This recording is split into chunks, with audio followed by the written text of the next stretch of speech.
¿Y te parece que vayamos con nuestro primer espacio? Así es. Bien, le comentábamos a la gente, Pame, que hoy nuestro día y todos los lunes están enfocados en la salud. Queremos hablar de los desórdenes alimenticios o alimentarios y es por eso que vamos a partir, ¿verdad?, nuestro primer bloque, ¿verdad?, con Vicente Aliste, jefe de Departamento de Salud Mental del Hospital Las Higueras. Bienvenido, doctor, es un gusto que pueda estar con nosotros.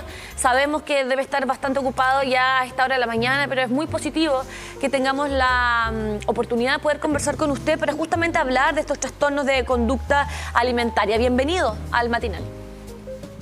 Bueno, buenos días, muchas gracias por la invitación. Sí, pues siempre es muy importante intentar educar a la comunidad, por lo tanto tenemos toda la disposición, así que muchas gracias. Qué importante este tema, como decía Conci, del tema de la salud mental, sobre todo también en esta temática tan relevante que asocia a la alimentación. ¿Cómo podemos de alguna forma diagnosticar desde un punto de vista familiar cuando está ocurriendo una situación vinculada a ese tema? Bueno, en general yo diría que lo primero que uno tiene que tener en consideración es que la alimentación como conducta es una de las conductas como más sofisticadas del ser humano. Tiene un componente social, un componente cultural, tiene un componente de alimentación propiamente tal y tiene un patrón cultural, por así decirlo. Es decir, yo como de alguna manera, tengo algún ritmo y algunos rituales con mi familia, con mis amigos, con mis compañeros de trabajo y por lo tanto lo primero que uno puede, digamos, ver o sensibilizar al respecto es a veces un cambio en ese patrón de alimentación.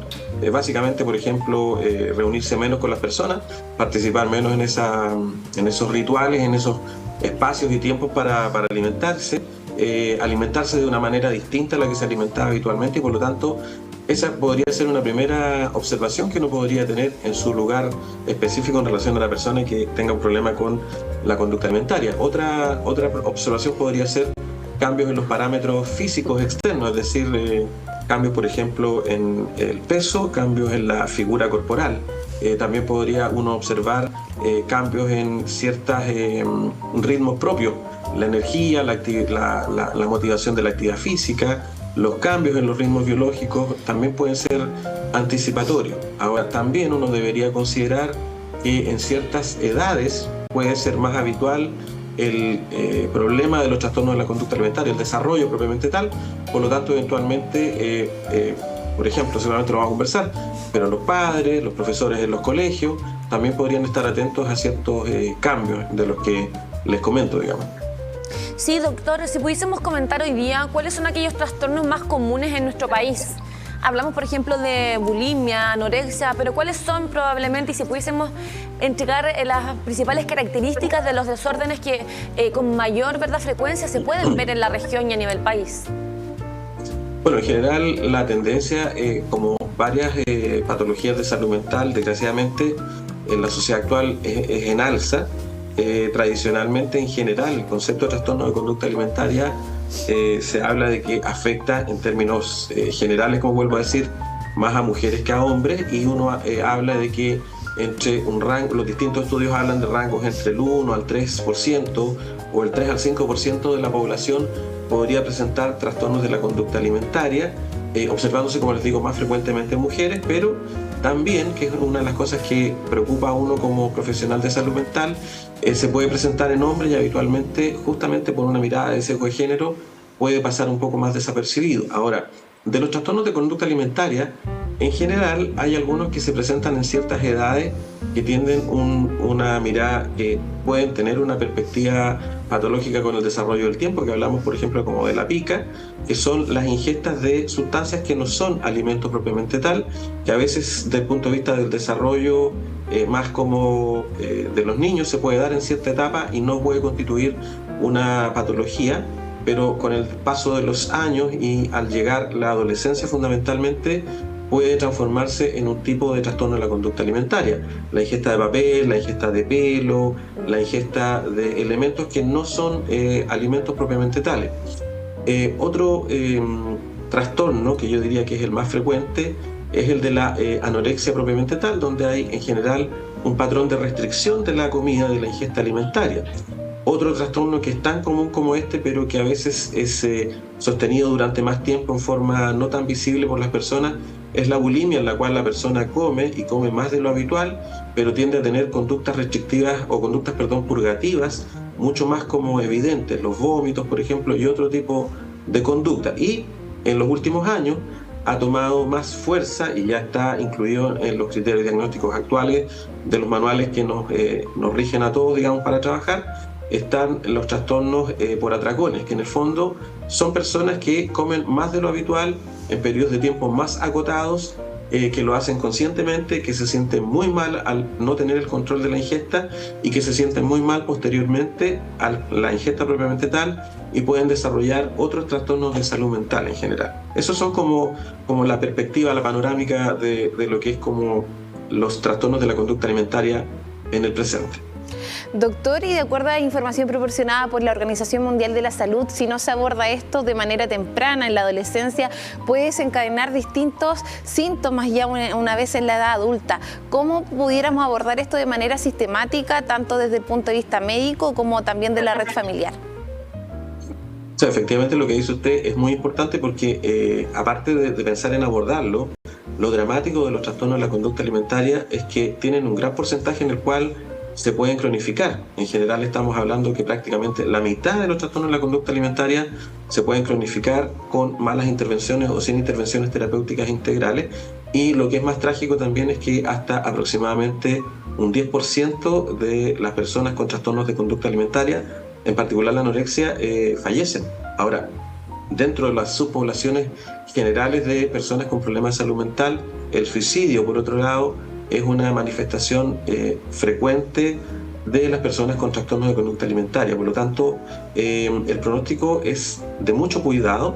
Primero, como digo, a cronificarse, segundo, a la muerte, y tercero, a la muerte por intencionalidad propia, digamos. Ahora, ¿cómo abordarlos? Siempre el abordaje, como en la gran mayoría de los trastornos de salud mental, debe ser un abordaje integral, no solamente terapéutico en el ámbito de los profesionales de salud mental, sino que también en el ámbito de otras instancias. Yo les comentaba hace unos minutos atrás que la alimentación o que la conducta alimentaria es una conducta profundamente cultural, que tiene elementos que la hacen compleja porque tiene muchos estímulos para poder realizarse. Por lo tanto, en la casa, en el colegio, los grupos de amigos, los grupos de pares tienen una gran responsabilidad en poder como apoyar a estos pacientes. Desde el punto de vista de la mirada terapéutica integral, yo siempre lo destaco, el rol del psiquiatra es importante, pero no es el más relevante en el abordaje terapéutico.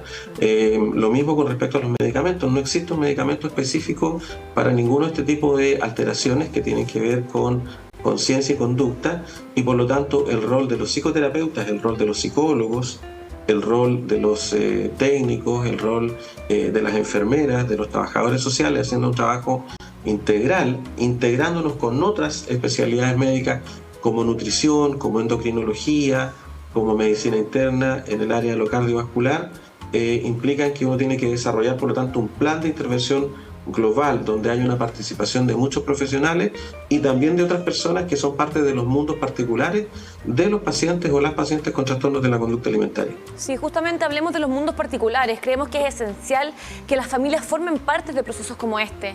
¿Cómo deben de estar atentas las familias y las personas que forman parte del núcleo, del círculo de alguna persona con este tipo de problemas, para que justamente puedan ir apoyando, ayudando, ¿verdad?, y conteniendo a un paciente que está con algunos problemas alimenticios?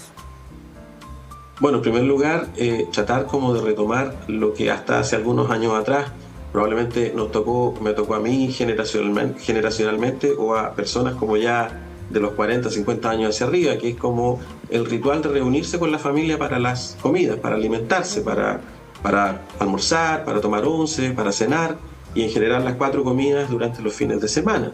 Ese era un espacio donde no solamente la familia comparte, se integra, sino que también donde precisamente uno puede tomar como cierta percepción de sutiles cambios que puedan tener nuestros hijos adolescentes, nuestros hermanos más jóvenes en el fondo en general, o las personas que pueden tener otra carga de problemática de salud mental, que puedan tener un cambio en el ritmo de esta alimentación. Por lo tanto, lo primero es la observación a través de compartir. Lo segundo es tratar de evitar lo que habitualmente ocurre hoy por hoy en nuestra sociedad, es decir, como digo yo, entre comillas, el bandejeo, es decir, comer cada uno en su dormitorio, comer en su escritorio, separado. Lo segundo es tratar de planificar la alimentación con cierta periodicidad con la familia, lo que también se hacía antes. Entonces, cuando algunos de los integrantes, de los que yo ya mencionaba, se sale un poco a lo mejor de esta norma, habitualmente es como la primera manera de hacer como tomar conciencia a los padres en este caso. Por supuesto que también los padres deberían estar informados, y ahí el rol de los medios de comunicación, el rol de los colegios también es muy importante.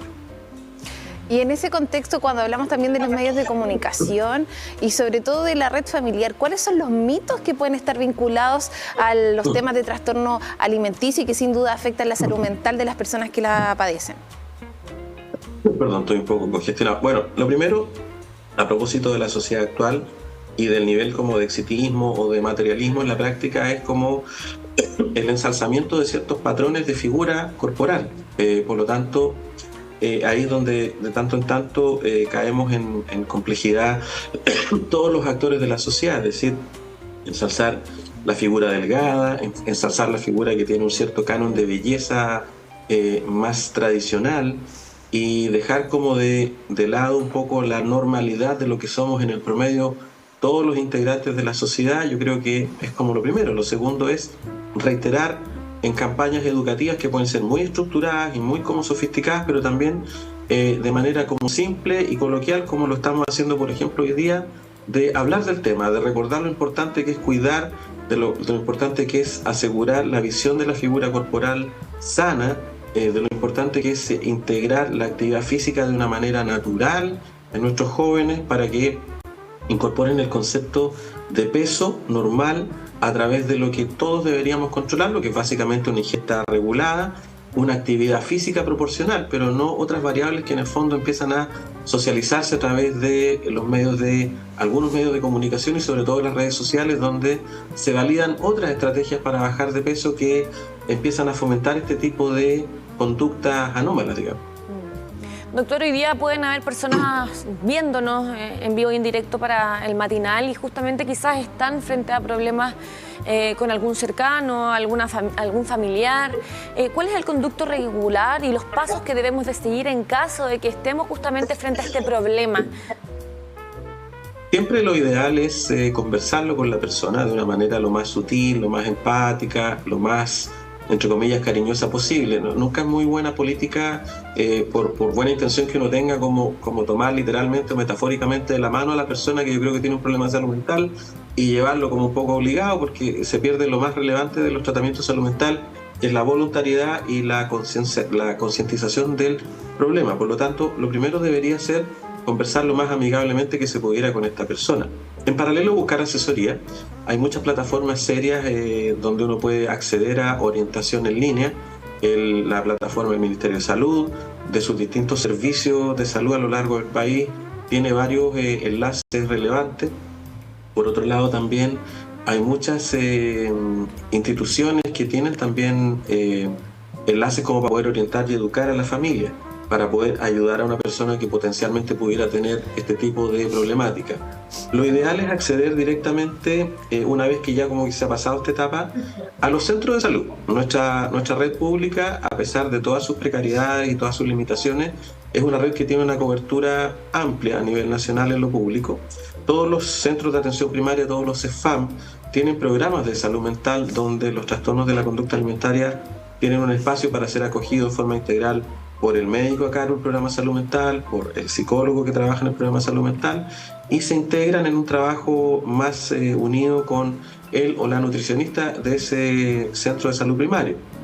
Posteriormente, si por ejemplo se detecta alguna patología compleja de manejo, habitualmente está al nivel secundario, es decir, los servicios de psiquiatría como el hospital donde yo estoy trabajando actualmente, o los COSAM, que son centros de atención de salud mental comunitaria, que son centros de especialidad secundaria con psiquiatras, con psicólogos con experiencia, para abordarlo, que hay uno de esos en cada comuna, y la manera de acceder es internamente. El programa de salud mental del consultorio presenta el caso y lo deriva, entre comillas, por una o dos posibilidades de derivación interna a los niveles secundarios, donde en general el abordaje es integral, con la mirada de salud mental, con una perspectiva psicoterapéutica, donde el rol del psicólogo es crucial, donde el psiquiatra también participa, por supuesto, pero integrados, por ejemplo, a los servicios de nutrición, al servicio de fisiatría y de rehabilitación kinésica, al servicio de endocrinología, a servicio de medicina, en términos como de la evaluación integral cardiovascular, que habitualmente son complicaciones que se empiezan a presentar en personas con cuadros de trastorno de la conducta alimentaria más avanzados. Qué importante visibilizar temáticas que afectan también la salud mental y que sin duda son parte de nuestras conversaciones y sobre todo también visibilizarlos también dentro de la agenda pública. Agradecer al doctor Vicente Aliste, jefe del Departamento de Salud Mental del Hospital Las Higueras, por esta interesante conversación, Conci, que sin duda nos da ciertas tips y sobre todo consejos para abordarlo desde el punto de vista familiar. Recomendaciones que son necesarias de comprender muchas veces cuando estamos frente a esta realidad. Así que, doctor, un placer haberlo tenido en el primer bloque de nuestro programa especial Salud. Que tenga una gran semana por delante. Muchísimas gracias a ustedes por el trabajo que hacen y por su programa. Felicitaciones y también una buena semana para ustedes. Muchas gracias, doctor. Saludos a todas las personas que forman parte también, ¿cierto?, de todos los centros de salud de nuestra región. Sabemos la tarea ardua que realizan en el diario Vivir PAME. Así es, así que seguimos con nuestro matinal, con distintas conversaciones y aristas de este tema tan relevante como son los trastornos alimenticios. Vamos a una pausa y continuamos en el matinal siempre juntos.